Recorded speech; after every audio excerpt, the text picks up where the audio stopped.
দু রকম পদ্ধতিতে দড়ি বানানো শেখাবো। তার জন্য আমরা প্রথমে 1.5 ইঞ্চি চওড়া দুটো পট্টি কেটে নেব এবং প্রথম ক্ষেত্রে কি করব, আমরা মুখ দিকটা প্রথমে সেলাই করে জয়েন্ট করে নেব, তারপর লম্বাভাবে সেলাই করে রেডি করে নেব। এবং তারপর দেখো আমি একটা ধূপকাঠি পুড়ে যাওয়ার পর যে কাঠিটা বেঁচে থাকে সেটার সাহায্যে ওই জয়েন্ট দিকটা ধরে আমার হাতটা দেখো আমরা উল্টাতে থাকবো, এইভাবে ভিতর দিয়ে ঠেলবো আর দেখতে পাবে খুব সহজেই উল্টে আসছে। খুব আস্তে ধীরেভাবে করতে হবে, তাহলেই এটা ঠিকঠাকভাবে হয়ে যাবে।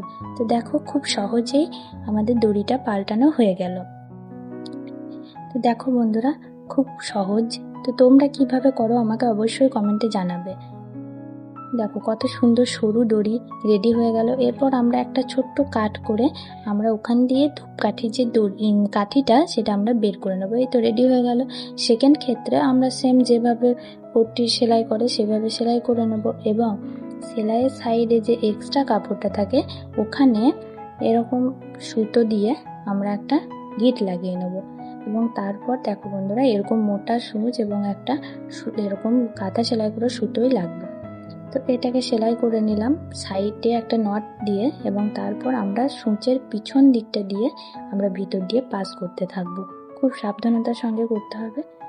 তারপর দেখো এটা সূচটাকে বের করে নিলাম এবং তারপর ওই সুতোটাকে মেশিনের একটা দণ্ডে, যে কোনো দণ্ডের মধ্যে, সমস্ত সুতো পরানোর দণ্ডের মধ্যেও এভাবে পরিয়ে দিতে পারো। এবং তারপর দেখো আমরা এটাকে টানতে থাকবো আর খুব সহজেই সুতোটা পাস হয়ে আসবে, ভিতর দিক দিয়ে বেরিয়ে আসবে। দেখো কত সুন্দর, কত সহজ পদ্ধতিতে হয়ে গেল।